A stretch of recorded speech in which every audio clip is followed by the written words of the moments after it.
último día de clases efectivas, porque pues, tenemos el examen el día 12, si no estoy mal, ¿no? El 12 de octubre, por lo tanto, hoy 29, tenemos el último día de clases. Hoy, no, perdón, sí, hoy es 29, sí, hoy es 29, sí, 29. Entonces ya el lunes no tenemos clase, el miércoles tampoco, la otra semana no tenemos clases, entonces, por los exámenes. Tendríamos clase hasta el 11, que pues no entraría esa clase en el examen tampoco. El 11 sí tendríamos clase y el 13, pero estas clases ya no entrarían, ¿ok?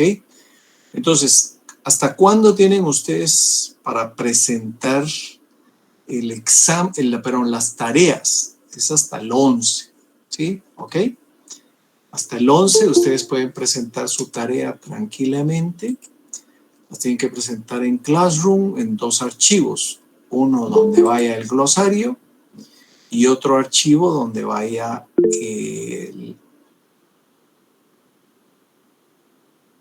Déjenme explicar y después les explico algo. Sí, 2 archivos en donde en uno van todos los cuestionarios, las respuestas de los cuestionarios, y en otro van el glosario, ¿sí? Ok, ahorita hay una pregunta aquí.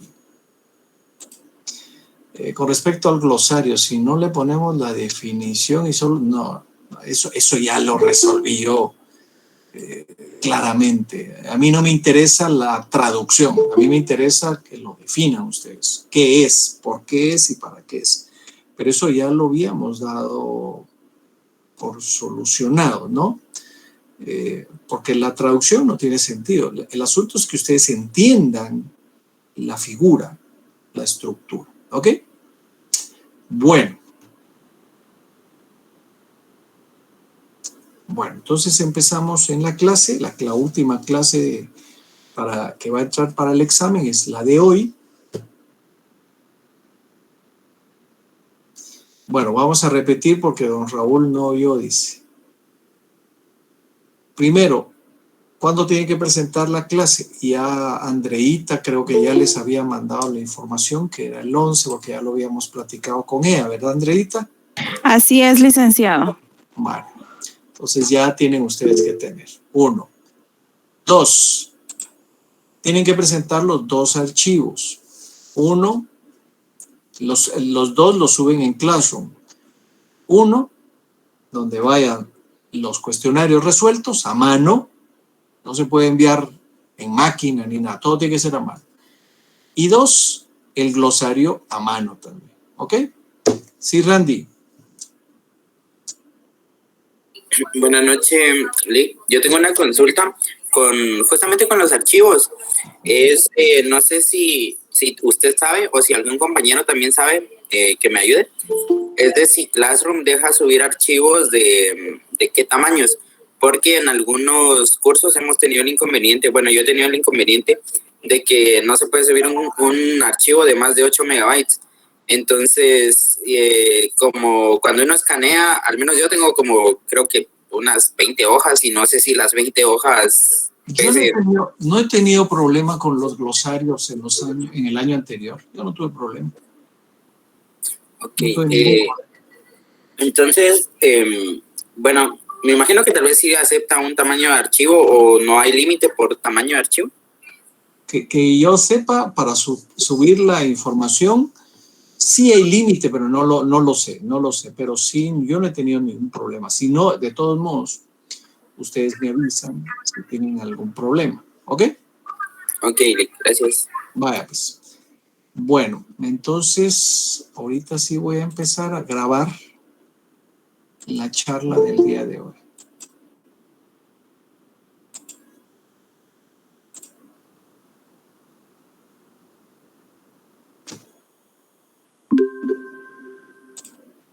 ¿Ok? Hoy está funcionando, pero al centavo todo esto. Bueno, por lo menos aquí en mi casa. Después de... No voy a subir ya más cuestionarios. Solo el cuestionario 15, hasta el 15. Esa es una buena pregunta. Solo el cuestionario 15 voy a recibir. Para que ya no estén trabajando de más, pues, para que tengan algún beneficio. ¿Ok? ¿Quedó claro, Sergio? Ok. Yo tenía ganas de trabajar más, Lick, pero si ya no va a Bueno, subir, pues si quieres te lo mando solo a vos, pues, y lo trabajas. Pues por mí no hay problema, es una forma de repasar también, Lick. Sí, por supuesto, eso es un trabajo personal. Y disculpe, la entrega será, ay, Dios santo. Miren, si me siguen preguntando lo mismo, me va a pasar toda la clase. Buenas noches. Fíjese, Lick, que no se le logra escuchar nada. Pues, Andreita, ¿cómo está el sonido ahí con usted? Yo sí escucho, licenciado. Yo igual escucho. Bueno, entonces es Baker el que no oye. Claro que es el teléfono o la señal, tal vez. Ok. Bueno, miren, yo no sé si Andreita, usted les puede enviar un WhatsAppazo con todas estas cuestiones, porque si no voy a perder mucho tiempo con la clase. Sí, claro, licenciado. Va, perfecto. Muchas gracias.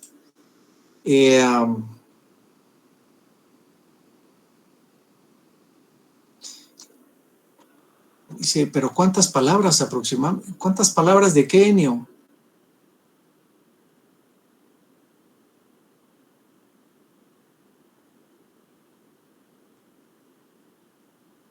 Del glosario. Si pueden hacer 10,000, 15,000, no hay ningún problema. Sí, eso no hay límite. Lo que pasa es que deben de ser palabras que ya hayamos visto. Ahora, si me van a poner un glosario de 10 preguntas, de 10 palabras, pues esa, perdónenme, pero no la voy a ponderar. O sea, les voy a poner 0. Si me envían un glosario de 10 palabras, porque no hemos visto 10 palabras en todo el curso, ¿no? Hemos visto una cantidad impensable de palabras, ¿ok? Las que les salgan, sí, las que tengan. Ahora, sí, pongamos un mínimo, no 10, no 20, pues, porque 20 palabras no hemos visto muchas más, muchas más palabras. Ya va, Madeline, ya pensé que podían ser 10, dicen, no, un glosario de las palabras, ¿sí? Pueden ser 100, pueden ser 80, pueden ser, no sé, miren, yo no llevo el inventario, ¿sí? Pero sí son más de 50 las que hemos visto, sí son más de 50, pero bueno, lo dejo a su discreción, o sea, si ustedes me envían 30, pues obviamente no tendrán los 5 puntos, ¿sí? Tendrán una ponderación, ¿sí? Si me envían más, pongámosle un número X 50, pues podrán tener los 5 puntos, ¿sí? Ok. Bueno, es que no me tienen paciencia. No tenga pena, Marlene. Vamos a ver. El tema de hoy es la persona en el derecho romano. Voy a ir un poquito rápido. Sí, no, está bien que no sea en orden alfabético, no hay ningún problema. Ya lo aclaré también en otra clase. No importa. El asunto es que vayan las palabras que estuvimos hablando. Puede ser que lleven el orden de las clases que hayamos tenido. Eso no es problema. El asunto es que lo hagan. ¿Ok? Bueno, ¿qué es persona jurídica? Bueno, los romanos establecieron esta figura de la personae. La personae. Yo quisiera que esta clase no durara más de 1 hora, ¿sí? Creo que ahorita ya con los 15 minutos que perdimos en estar platicando de estas cosas, pues tal vez no perdimos tiempo, sino aclaramos algunas cuestiones. me van a hacer llegar a las 8:15. Yo quería terminar más o menos a las 8 para no cansarlos mucho a ustedes. Bueno, los romanos utilizaron esta figura como una ficción, una ficta, ¿sí? Una ficta, que es una figura creada por la ley, pero que ellos la fueron incorporando a su léxico ordinario en forma moral, y en el ámbito jurídico fue utilizada mucho la palabra personae. Sin embargo, la figura de la personae, para tener una personalidad completa, era necesario reunir 3 elementos o estatus. Estatus, vamos a ver, estatus. ¿Qué es un estatus? El estatus es calidad de persona, es ámbito de persona, es categoría de persona, ¿sí? Por eso es que los romanos hablaban del estatus. Para tener estatus de persona o ser persona y que tuviera personalidad para ejercer derechos y obligaciones, la persona debería de tener 3 elementos importantes, ¿sí? 1, status libertatis.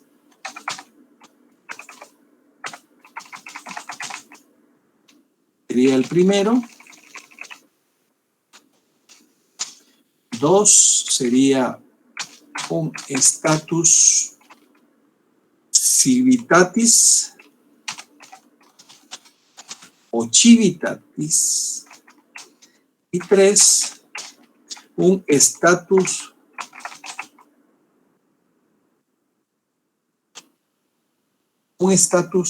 familiae.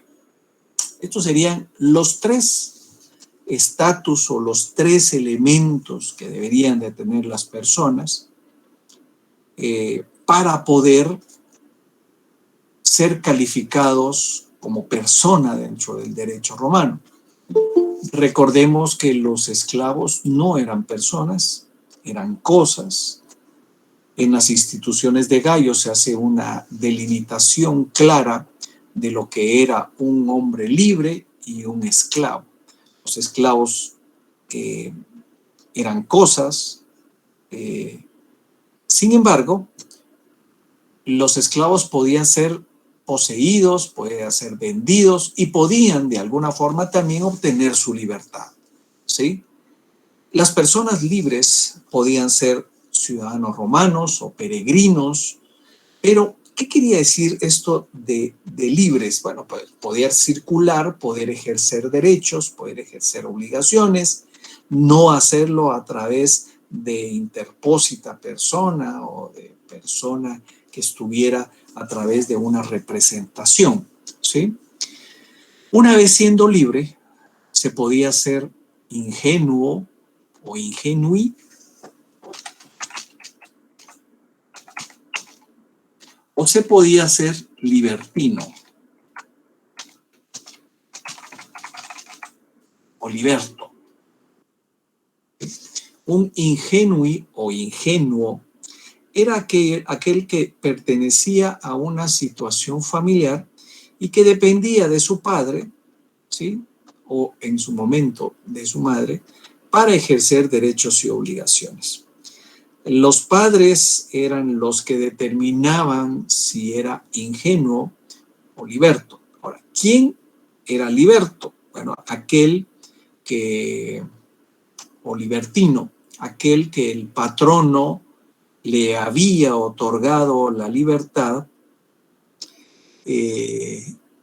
por gratitud, por compensación de pago, por cualquier otra situación que pudiera darse dentro de la obtención de la libertad. Otro elemento importante dentro de la familia es que podían ser sui iuris o podían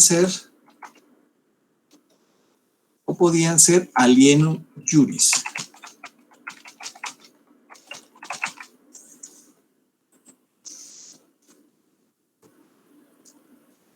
Los primeros, los sui juris, eran aquellos que no dependían de nadie, ¿sí? Sino que eran ellos los que se podían representar. Sin embargo, el alieno juris era aquel que dependía de otra persona que lo representaba o que lo ayudaba a ejercer esos derechos y obligaciones. La personalidad como un atributo, decían que eran los romanos, casi igual a lo que tenemos hoy en el Código Civil nosotros, que la personalidad es una actitud. Bueno, en Roma decía que era un atributo que lo obtenían por nacimiento, o sea, que aquel que naciera era liberto porque sus padres eran libres, porque sus padres eran libres. Y si nacía esclavo, pues era esclavo, tenía que seguir en la misma condición. ¿Cuándo terminaba la personalidad romana? Bueno, en principio terminaba con la muerte. Sin embargo, los romanos decían que esa personalidad subsistía luego de la muerte. O sea que aunque estuviera enterrado aquel, pero esa personalidad subsistía para todos aquellos actos que hubiera dejado pendientes, por ejemplo, un testamento, o heredaba o regalaba o había dado la libertad a un cierto número de esclavos. Por lo tanto, esta personalidad que se daba por el nacimiento y se perdía por la muerte, también en algunos casos se otorgaba al no nacido, aquel que estaba en el vientre de la madre, pero que pudiera tener elementos de vida al momento de nacer. A este producto de la concepción se le llamaba nasciturus.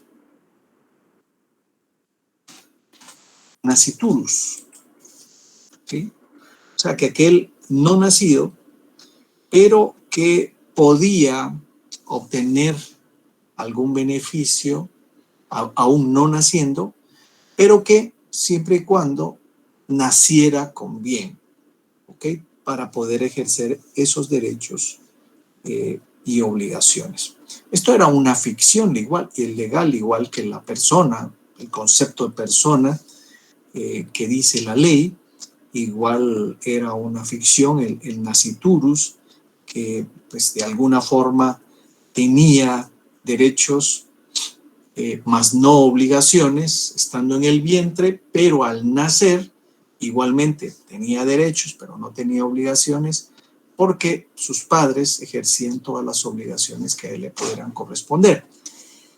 Por ejemplo, si recibía herencia de los abuelos o de otra persona o el Estado romano, pues los padres eran los que administraban esos bienes para cuando él tuviera edad de ser un paters familia o llegara, o fuera el primogénito, llegara a los 25 años, que se hiciera cargo de la gens de su familia.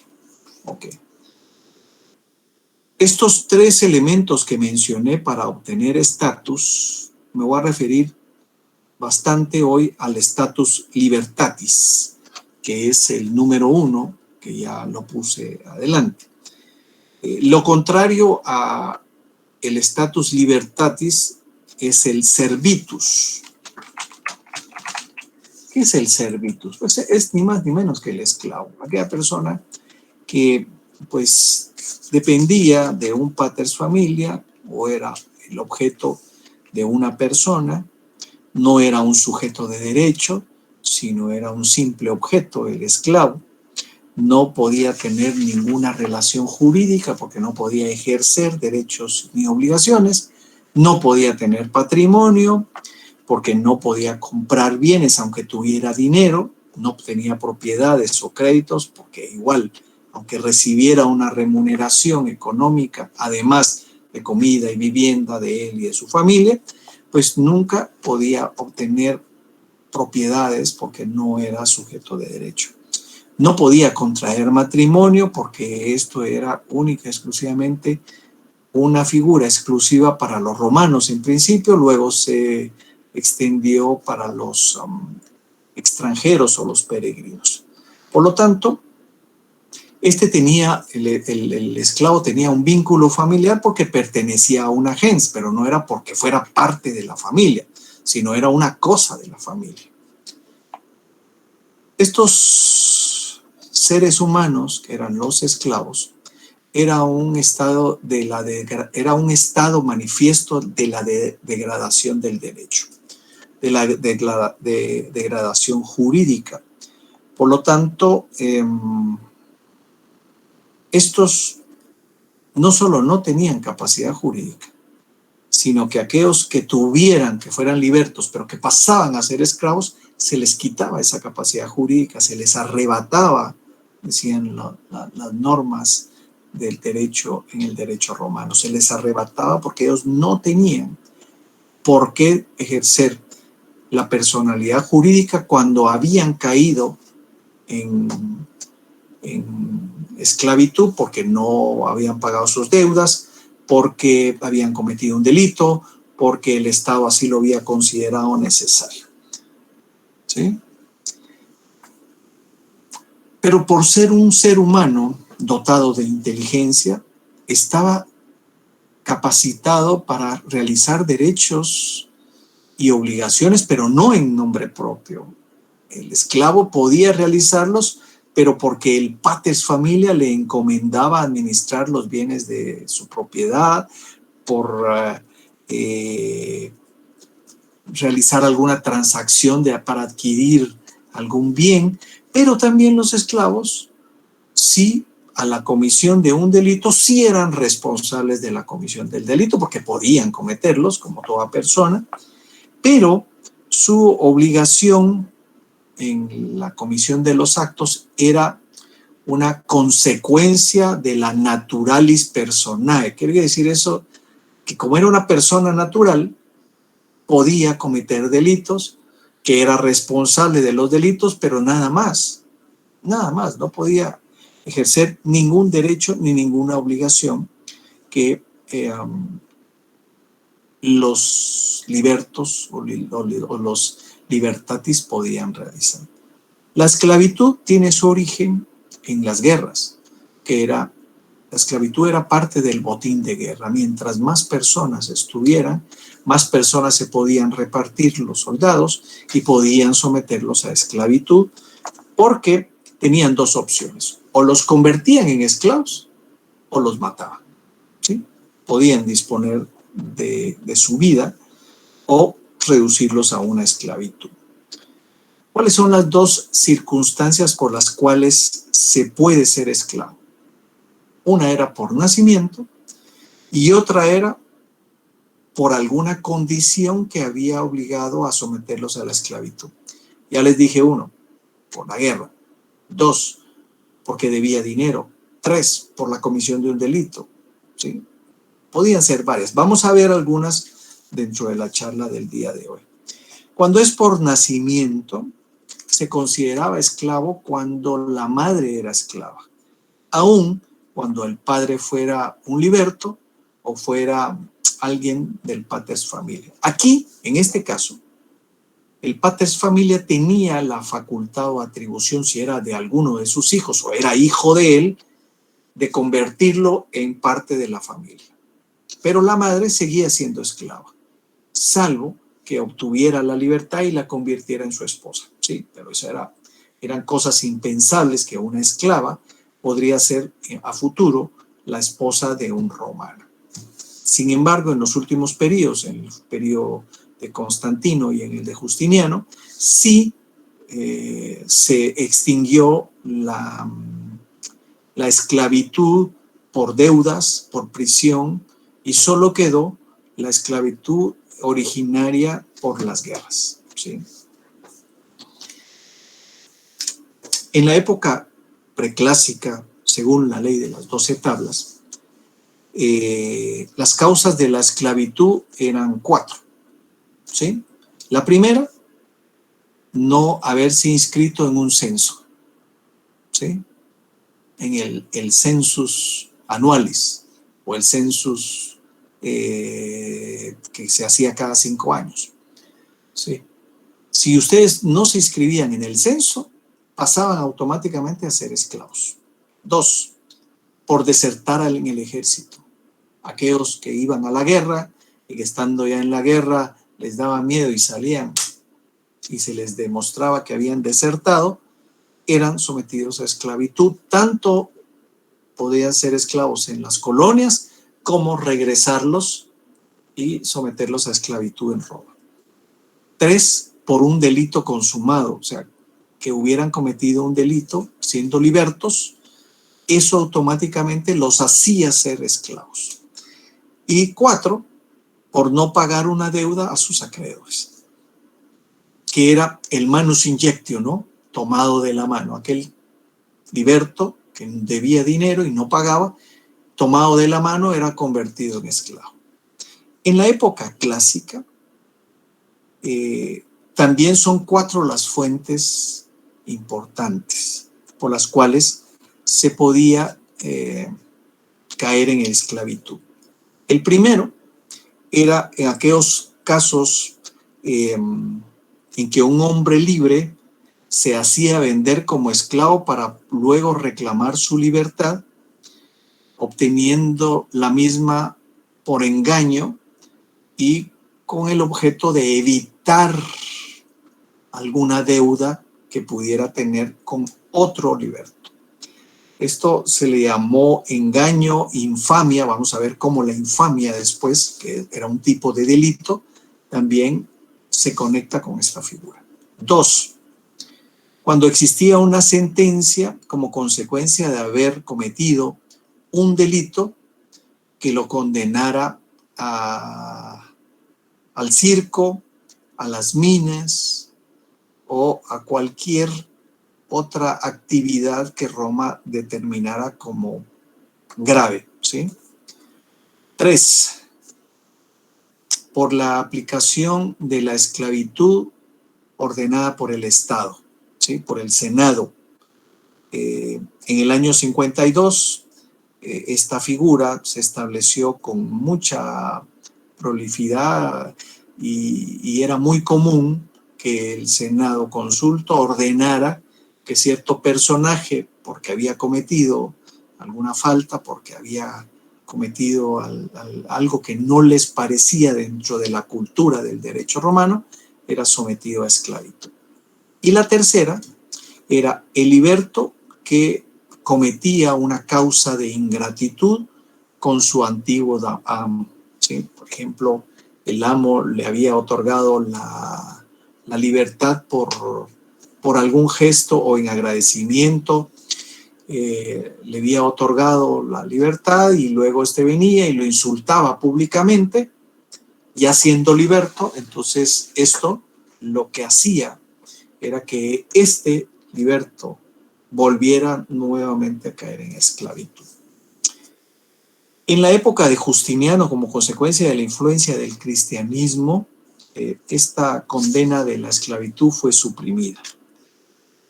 Por lo tanto, aquellos que habían sido condenados por el Senado consulto a la esclavitud quedó sin vigencia.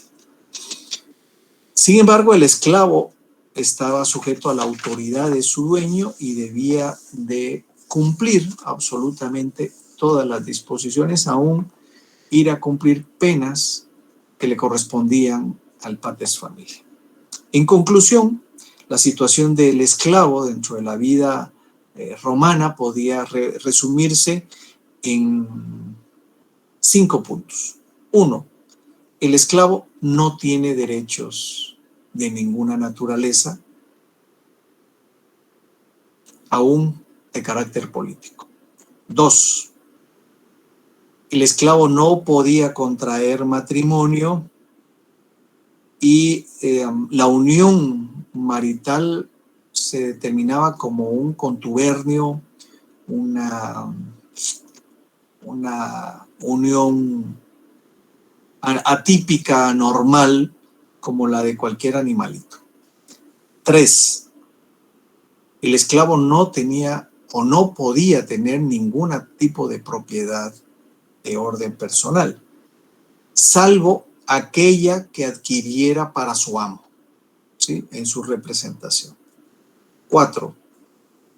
No se podía obligar contractualmente en ningún negocio el esclavo. Y 5, el último, no podía obrar en justicia ni para sí ni para cualquier otro esclavo. ¿Qué quiere decir esto de obrar en justicia? Pues como no pertenecía o no podía participar en ningún acto de juzgamiento, no podía ni participar por él ni a favor de otra persona en este tipo de actuaciones. Y aquí es donde nace una figura que se llamaba la manumisión. ¿Qué era la manumisión? Bueno, la manumisión era una figura por la cual un esclavo podía obtener su libertad, ¿sí? Y podía realizarla por dos vías, ¿sí? Una por una manumisión que se llamaba la vindicta, ¿sí? La vindicta, ¿cuál era? Bueno, era la que el dueño del esclavo lo acompañaba y una tercera persona, y se presentaban ante el magistrado y el dueño manifestaba que pues le iba a otorgar la libertad en agradecimiento por algún gesto que haya tenido el esclavo a favor del dueño. Esta era la forma pues más común, pero también existía la manumisión por testamento, ¿sí? Esto no lo pongo. Sería la segunda forma. ¿Qué quiere decir esto? Bueno, pues que los romanos hacían testamentos en donde era la disposición de última voluntad para después de su muerte. Una vez muerto el dueño del esclavo, podía poner en su testamento que él al morir, aquel su sirviente X, con el cual se había encariñado porque era muy buen trabajador, porque era muy honesto, porque lo que sea, pues su albacea tenía la obligación de concederle la libertad, ¿sí? Y esta manumisión podía ser testamentaria directa, o sea, el testamento lo decía, o una manumisión fideicomisaria, que era cuando el testador le concede la libertad indirectamente al suplicarle al heredero o legatario para que le dé la libertad, ¿sí? A un tercero que le dé la libertad, a un legatario, a un hijo, a un albacea o cualquiera de estas.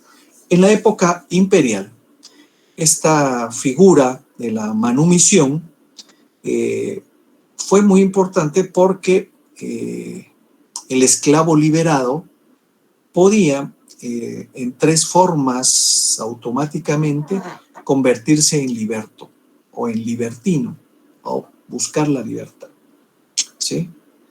Eran tres formas por las cuales podía, ¿sí? La primera era a través de la lex Aelia Sentia,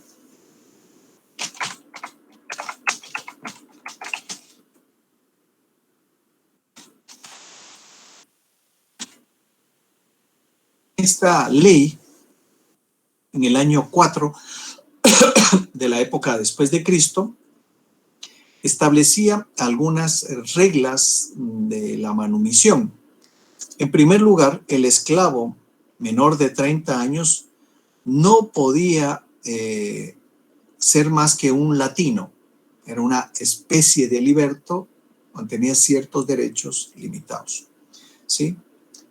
Asimismo, se prohibía la manumisión que otorgaba un amo o un dueño menor de 20 años, ¿sí? A excepción de si se había otorgado la vindicta, la manumisión vindicta por testamento, ¿sí? Sí, eso era distinto. Esta ley declaraba igualmente nulas todas aquellas manumisiones que se hicieran en fraude de ley, o sea que buscando alguna situación que no estaba claramente definida en la ley, buscar la forma por las cuales se podía obtener la libertad por pura regla de interpretación. Esta fue una ley que trajo muchas discusiones en ese periodo. Pero también se estableció la manumisión por una ley que se llamaba la ley Fufia Caninia. Lex Fufia Caninia. ¿Sí? Esta Lex Fufia Caninia limitaba las manumisiones única y exclusivamente a las testamentarias cuando fuere un número menor de esclavos de 100. Porque también en algún momento los esclavos se empezaban a organizar cuando era una persona mayor y pues lo hacían testar porque ya no estaba en el pleno uso de sus facultades y ponían a varios testigos y varias personas y hacían que 200, 300 esclavos que tenía él a su disposición, pues fueran obtenidos, fueran convertidos en libertos. ¿Sí? Con Constantino y por influencia del cristianismo, se establece una nueva forma de manumisión, que era la manumisión in ecclesia.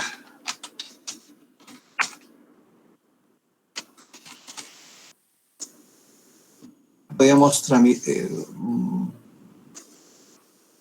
poquito de traducir que era la manumisión eclesial o la que hacían los clérigos, ¿sí? Y esta era aquella que un obispo o una persona encargada de una iglesia, una parroquia, a voluntad podía dar la libertad a determinado esclavo que se había pues, hecho comparecer a la iglesia, a la parroquia, y había manifestado su intención de ser libre porque su patrón o su amo le pegaba. Entonces, en la época del cristianismo se empezó a tratar de romper con esta figura de la esclavitud por medio de la figura de la manumisión in ecclesia.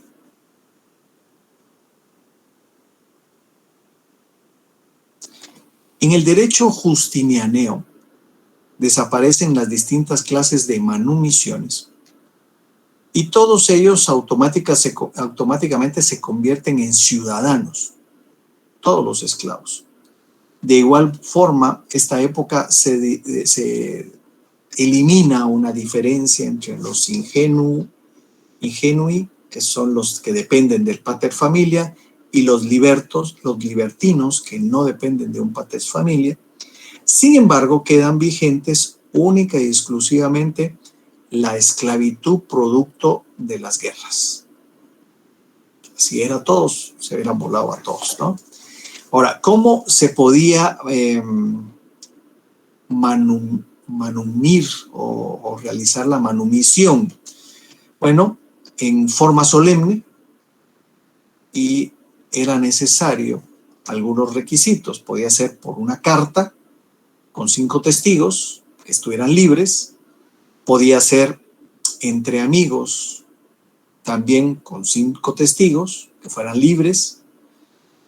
Podía ser también permitirse usar el gorro frigio, que era una forma de sombrero que se utilizaba para ciertas actividades ceremoniales. Y entonces, al ponerse este gorro frigio, pues automáticamente comparecía y se determinaba su manumisión, ¿sí? O cuando un liberto o una persona libre le llamaba hijo a un esclavo. Solo por ese simple hecho de llamarle hijo, obtenía su libertad. Estas fueron las formas por las cuales los libertos y los esclavos fueron muy importantes dentro de toda la estructura del derecho romano. Pero también nació una figura que fue producto del crecimiento de la ciudad y de los territorios de Roma, que se llamó la figura del colonato, ¿sí? El colonato, ¿qué era el colonato? Bueno, esta Esta es una institución que perteneció más que todo al periodo clásico, en donde el colono era libre, pero tenía ciertas restricciones, ¿sí? Era una figura que estaba entre la esclavitud y la libertad. O sea, el colonato era eso, una figura intermedia que podía hacer ciertas cosas, pero no podía hacer otras, ¿sí? ¿Qué sí podía hacer? Bueno, podía cultivar la tierra, estaba ligado a la tierra, pero por ese cultivo le tenía que pagar a Roma o al propietario de la tierra el dinero y en especie, ¿sí? Producto de la siembra y producto de lo que obtenía en la venta de los productos. Esta persona del colono no estaba sometido al dueño de la tierra. Podía casarse, podía adquirir bienes, pero también podía enajenarlos siempre y cuando estuviera de acuerdo el dueño de la tierra o Roma, si en este caso era el dueño de la tierra. Si el propietario de la tierra vendía la tierra, también vendía a los colonos que estuvieran trabajando en la misma, porque así era como se adquirían las propiedades del colonato. La condición de colono también era hereditaria. El colono podía heredarle esa figura del colonato a sus hijos, a sus nietos o a su demás prole y así irse quedando. Desde el punto de vista fiscal, el colono pagaba los impuestos. No era el dueño de la tierra quien pagaba los impuestos, era el colono. Y el Estado a quien iba a justiciar era al colono, porque él era el que tenía efectivamente la tenencia de la tierra y no eran exigidos los impuestos al propietario. Por lo tanto, era una figura muy sui generis que se calificó como eso, entre la esclavitud y la libertad absoluta. Bueno, pasamos al siguiente tema, que es el status civitatis, que sería la segunda figura. Vimos que había el status libertis o libertatis, el status civitatis y el status familiae. Ahorita vamos por la segunda, ¿sí? El status civitatis. Que esto eran todo aquel que no era esclavo, era libre. Era un liberto, pero se diferenciaba del civitatis, que el civitatis era un ciudadano romano. Tenía una característica distinta.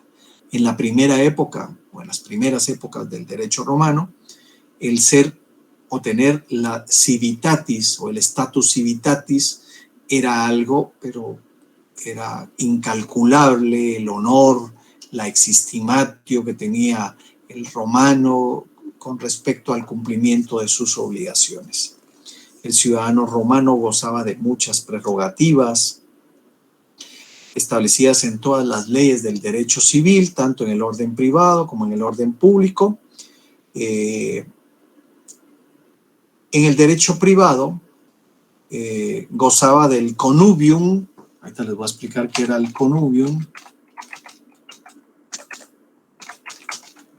Y el commercium.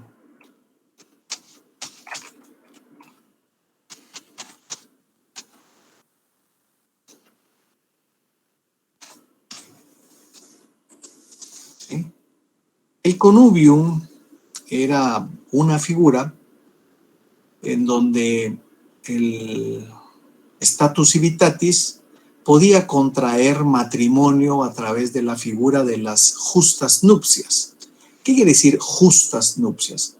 Bueno, pues que el romano se podía casar con una romana, con una patricia, si era patricio, si era liberto, con una liberta, pero que tenía esa característica de poder contraer las justas nupcias, que tenían derecho a una dote, a un beneficio, a un incentivo por parte del padre de la novia y algunos beneficios con respecto a los hijos nacidos dentro del matrimonio. Tenían derecho a un nombre, a un nombre de pila, un nombre, un cognomen, que era un nombre proveniente de la actividad familiar, un gentilicio que tenía, ¿sí?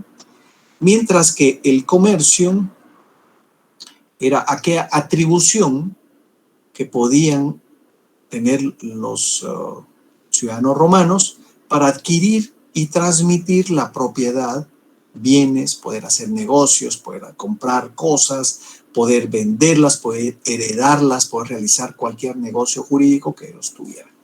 No podíamos confundir esta figura con la figura del comercium judío, ¿sí? Que este fue un castigo, porque si bien los romanos podían realizar estas actividades, no se dedicaban a ese, como una profesión, a ese intercambio de bienes y servicios. A estos fueron a los judíos, a los que se les castigó efectivamente, para que se dedicaran única y exclusivamente a esa actividad que tenían como actividad principal, porque para muchos el ir a traer bienes y venderlos y comercializarlos en un mercado era denigrante para un romano. Pero sí podían ellos comprar, vender propiedades, comprar sus alimentos, comprar cosas para sus familias, sí lo podían hacer, pero no como actividad principal. Ahí los judíos fueron condenados a esa función. ¿Qué otro tipo de prerrogativa tenían los ciudadanos romanos? Bueno, podían votar en los comicios, podían desempeñar cualquier función pública o religiosa que no la podían realizar normalmente los libertos, sino solo los ciudadanos romanos. Por otro lado, el ciudadano romano podía impugnar la sanción de una pena de muerte cuando él argumentaba que era un ciudadano romano y Roma no podía quitarle la vida a sus hijos romanos. Por lo tanto, podía impugnar esa sentencia y podía provocar que la misma debía de haber sido aprobada por un concilio, por un comicio popular, ¿sí? Un plebiscito que tenía que aprobar la pena de muerte. Obviamente, si el plebiscito lo aprobaba, pues le volaban la cabeza, ¿no? Se lo mataban, pero él podía apelar eso como una prerrogativa. También la ciudadanía, el derecho civitatis, se adquiría por el nacimiento, independientemente del lugar en donde nacieran los hijos de los ciudadanos romanos. Si nacían en un territorio colonizado, eran romanos no por nacimiento, sino por genealogía, por una vinculación de sangre con sus padres. También podían contraer matrimonio, como ya lo dije.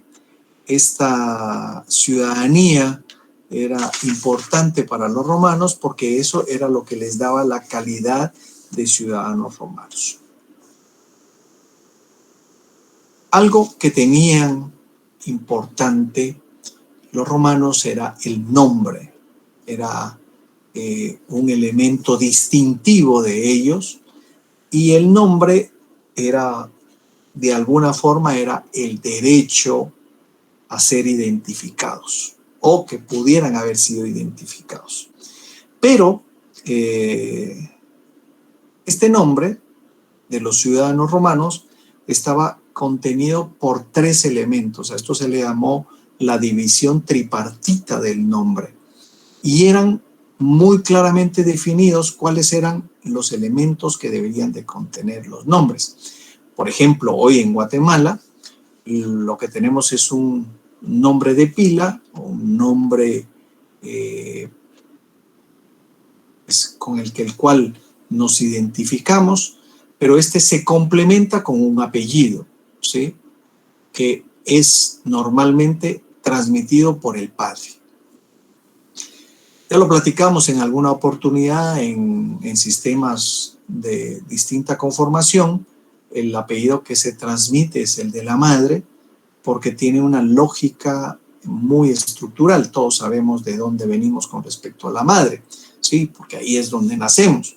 Por lo tanto, este es el apellido que se debería de transmitir. Sin embargo, en nuestro sistema es el apellido del padre, que de alguna forma, si lo vemos desde el punto de vista integracional, podría haber duda de ello, ¿no? Pero de la madre no, nunca, nunca, nunca, absolutamente.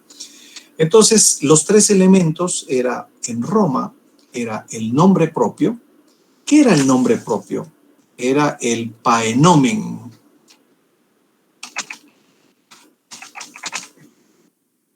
El praenomen era el distintivo del individuo dentro de su familia.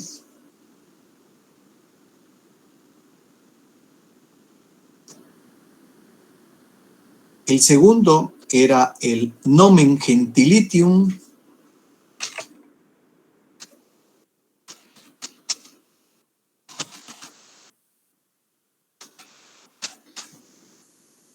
Este era el,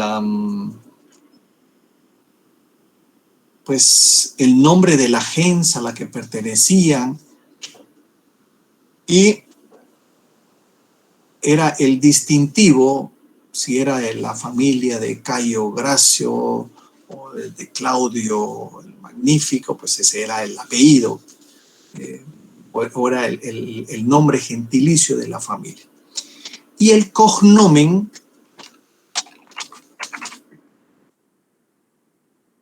que pues era de alguna forma era el que distinguía a la familia, que también se podía confundir con el apodo o alguna característica física que se podría tener, ¿sí? Por ejemplo, podría ser Claudio de la familia de Augusto, o sea, Claudio Augusto, la característica podría ser el cojo, el manco, ¿sí? Si le faltaba un brazo, o el tuerto, si no tenía un ojo, ¿sí? Entonces, tenía que ser alguna característica, o como era Tarquinio Prisco, el soberbio, ¿no? Alguna característica que lo identificaba como tanto. Esto del nombre fue muy discutido, muy analizado por los romanos, porque de alguna forma era la identificación personal que se tenía de ciertos sujetos dentro de la sociedad romana. Y había, como hoy en la actualidad, la familia de Castillo de la cervecería, por ejemplo, la familia Gutiérrez de Pueblo Campero, pues así hay muchas familias que de alguna forma pues se transmite a través de generaciones su apellido, pero también hay familias comunes como yo, como todos, que venimos por el apellido, pues transmitiéndolo de generaciones en generaciones, ¿sí? Ok. Y por último, vamos a ver el estatus familiar, que era el estatus familiar, que era el tercero, era las relaciones del individuo con respecto a su familia, ¿sí? Que podía ser sui juris o alieno juris, como ya lo expliqué, aquellos que dependen de una persona y aquellos que no dependen de una persona, que podían también ser manus, como la esposa dependía del patres familia, que es el tomado de la mano, y por medio de la cual había un filius. Filius es la filiación. Hoy todavía ese término se utiliza cuando nace un niño.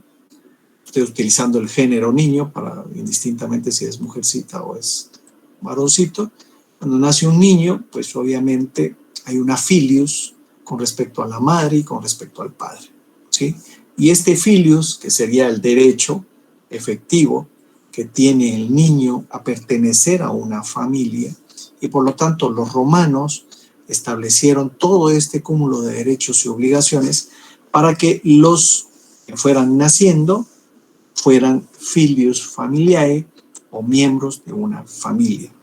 Aún los esclavos eran filius familiae porque ya en los últimos periodos del derecho romano, en Constantino o con Justiniano, pues muchos de los esclavos pertenecían tan íntegramente a la familia que aunque fueran libertos se quedaban trabajando en la familia porque se consideraban filius familiae. Y en muchos casos el paters familia los convertía en familia y los convertía en parte integral de las familias, aún siendo un sui juris o un alieno juris, pero que pertenecía a la familia. Y esto fue muy común también en los periodos ya modernos en Estados Unidos. Por ejemplo, luego de la guerra de secesión que tuvieron los Estados Unidos cuando pelearon el norte contra el sur, y el sur era eminentemente territorio en donde la esclavitud en el sur era manifiesta, ¿no? Muchos de los esclavos fueron inscritos o fueron registrados en el registro de nacimiento con el apellido de la casa paterna, ¿no? Uno de los más grandes fue, si no estoy mal, Stuart Jackson, y por eso es que los Jackson en el sur de los Estados Unidos, hay un montón de gente afroamericana, morenitos, que tienen el apellido Jackson, y que era un apellido eminentemente inglés, pero como habían sido registrados en los registros civiles con el apellido del patriarca de la casa, entonces todos son Jackson, ¿sí? Y con eso terminamos el status familiae y empezamos a hablar de una figura. Vamos a hablar de dos figuras importantes, luego de terminar con las personas morales. La primera figura importante es que ya la platicamos el último día.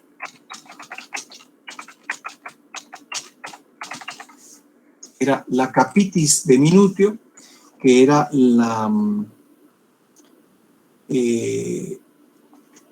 la disminución de la capacidad intelectual que tuvieran las personas para ser sujeto de derechos y obligaciones. Se podía clasificar en tres: la capitio de Minutio máxima, esa era la primera, la media, y la última era la mínima. La máxima era cuando el individuo perdía toda la capacidad de libertad porque había sido reconducido a ser esclavo o había perdido la ciudadanía o una situación familiar. Por lo tanto, tenía capitis de Minutio total. La dos, la capitis de Minutio media, era cuando sufría de la pérdida de la ciudadanía, circunstancia que estaba vinculada a la pérdida de la familia y solo podía ser o tener la relación de un ciudadano romano, pero ya no tenía la familia y solo podía ejercer ciertos derechos y obligaciones. Y la capitis de Minutio mínima, esta era una figura cuando la persona perdía los derechos de la familia, sin embargo la libertad y la ciudadanía las podía seguir realizando, pero también perdía ciertos atributos de capacidad para su ejercicio con otras personas. Un ejemplo podría ser aquel que estuviera sordo, aquel que estuviera ciego, aquel que estuviera mudo, en donde tenía que realizar todos sus actos a través de interpósita persona, por ejemplo, un paters familia, o a través de la patria potestad, o a través de otras figuras que estuvieran vinculadas efectivamente con la representación para poder ejercer ciertos derechos y obligaciones. Otra figura importante. La máxima era cuando había perdido la libertad y quedaba reducido a la condición de esclavo.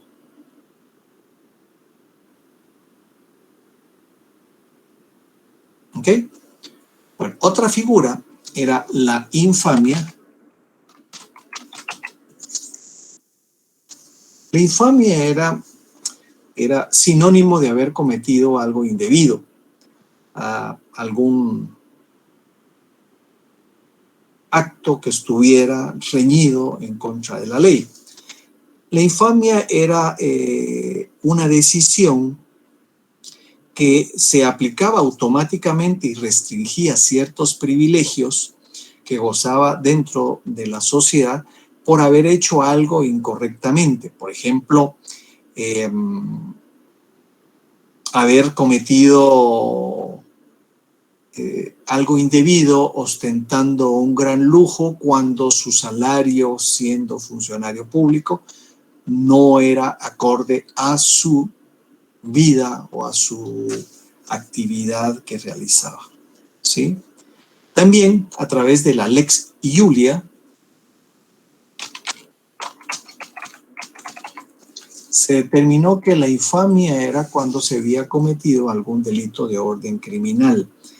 Por ejemplo, también la infamia fue castigada cuando en los últimos periodos del derecho romano ya se había vuelto un matrimonio monógamo y una persona era condenado por la bigamia o poligamia, por vivir con más de una esposa en forma pública. La infamia era el resultado de la aplicación de una ley cuando se había cometido algo incorrecto. Eso era, en pocas palabras, lo que era la infamia. Era una consecuencia, un castigo por haber hecho algo incorrectamente. Y por último, vamos a ver a las personas morales, ¿sí? No a personas de apellido Morales, sino las personas morales. ¿Quiénes son las personas morales? Bueno, las personas morales también era una ficción legal. Los romanos determinaron esta ficción cuando dos o más personas se reúnen a formar una persona distinta de los miembros que la ocupan, que podía ser a través de asociaciones, a través de fundaciones, a través de colegios, a través de universitatitas, a través de figuras en donde se reunieran varias personas, pero que tenían que tener una autorización del Estado para funcionar, que tenían que tener personalidad jurídica, que deberían de tener un fin común, que fuera lícito, que deberían de tener algún tipo de beneficio para los participantes, aún fuera una fundación, una asociación sin fin lucrativo, tenían que tener algún tipo de beneficio porque deberían de tributar al Estado también todo este tipo de cosas. En el derecho romano existieron dos clases de personas morales, las asociaciones y las fundaciones. Las asociaciones eran personas físicas que se reunían para un fin específico, para lograr un objetivo determinado. Se necesitaba de la existencia de por lo menos 3 miembros o más, ¿sí? Pero por lo menos debían de estar 3 personas. Debían de tener un estatuto que rigiera absolutamente todas las actividades que realizaban. Tenían que tener un fin lícito. Podían ser asociaciones de carácter cultural, de carácter gremial, de carácter privado, y se denominaban societas, ¿sí? Mientras que las fundaciones eran como figuras con un patrimonio específico destinados para un fin específico. En Roma, esta institución apenas se discutió, se desarrolló, sin embargo, era darle personalidad jurídica a ciertos patrimonios que realizaban una actividad especial. Por ejemplo, una casa en donde se prestara auxilio, ayuda a los artesanos, por ejemplo, ¿sí? Entonces se establecía una fundación y en esa casa se les iba a dar capacitación. O sea, era un patrimonio en donde varias personas eran los dueños, pero era para ayudar a los artesanos, por ejemplo. Y entonces realizaban esa actividad. Pero lo principal era que tenía que ser un patrimonio, propiedad de varias personas para un fin específico. Y tenían que tener una junta directiva o un patronato casi similar a lo que hoy existe para poder realizar toda su actividad. Y con esto terminamos la figura de la persona y con esto terminamos también la última clase para ser evaluado en el examen. ¿Sí? Bueno, dudas, preguntas. Si no, por lo menos cumplí con 4 minutos antes. Sí, Carmen. Licenciado, disculpe, ¿cuál fue la última que dijo de estas dos, de asociaciones y la otra? Fundaciones. Ah, gracias.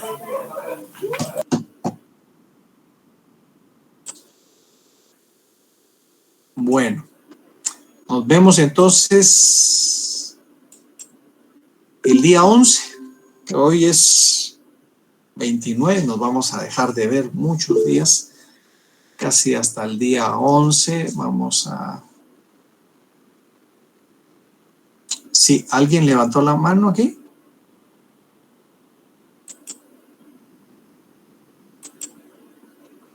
¿Nadie levantó la mano? Sí, alguien levantó la mano. Sí, no, por supuesto, sí los voy a extrañar, eso no les quepa la duda. No, ya dije que no vamos a hacer repaso, sino que vamos a tener clase ordinaria. ¿Ok? Bueno. Sí, Claudia. Licenciada, buenas noches. Una pregunta. El miércoles 6 de octubre creo que hay clases, o sea, no hay parcial entre esos días. ¿Ese día tampoco va a haber clase? El 6 de octubre. No, yo creo que sí hay clase, hay examen. Usted tiene 4, 6, 8. Ah, ok, perdón. Entonces es que estoy equivocada porque no las llevo todas. Creí que ese día. Bueno. Sí, pero sí hay. Perdón. Examen hay 4, 6, 8, 12 y 14. Ah, ya. Entonces el 11 sí va a haber clase normal, sí. No es repaso. Sí, no. Ah, ya. Y perdón, licenciado, yo al principio entré, pero tenía problemas de audio. Los contenidos para el segundo parcial es todo lo que hemos visto. Hasta el día de hoy. Hasta el día de hoy. Ah, bueno. Sí. Gracias. Vaya, pues. ¿Alguien más? ¿No? Licenciado, disculpe. Sí, Carmen. Yo sé que ya explicó un montón cómo entregar el trabajo, pero en el caso de entregar el paquete entero, por decir así, va a agregar usted una casilla donde entregarlo, porque ahorita está como dividido. No, yo ahí donde está, lo que puedo hacer es abrir una carpetilla ahí y puedo poner, bueno, no, mire, donde está la casilla de los cuestionarios, ahí pueden subir los cuestionarios. Pero uno puede abrir, es una casilla aparte para subir el glosario, ¿sí? Ahorita en un ratito que suba el video, voy a abrir la casillita y les va a llegar a ustedes la tarea del glosario. ¿Ok? Muy bien. Muy bien. Okay. Gracias, licenciado. Vaya, pues. Buenas noches. Con eso los cuestionarios, ahí donde dice subir. Permítame. Tenemos otra pregunta aquí. ¿Hasta qué hora para entrar? ¿Por qué quieren hora exacta? El 11 hasta las 24 horas. ¿Sí? Para que no nos compliquemos. ¿Sí? Está bien, Sheila, está bien. Me parece. Ok, así Baker. Lick, buenas noches, disculpe. Buenas noches. Ahí donde aparece cuestionario, está el cuestionario, está la ventanita que dice subir cuestionario. Ahí debemos de subir el cuestionario, ¿verdad? Sí, sí. Ya sea el foto o el PDF. Sí, el PDF o el foto. Ahí ustedes. Okay. Muchas gracias, licenciado. Vaya, pues. Pasen buena noche a todos y cuídense, síganse cuidando. Buenas noches, Lick. Gracias, feliz noche, licenciado.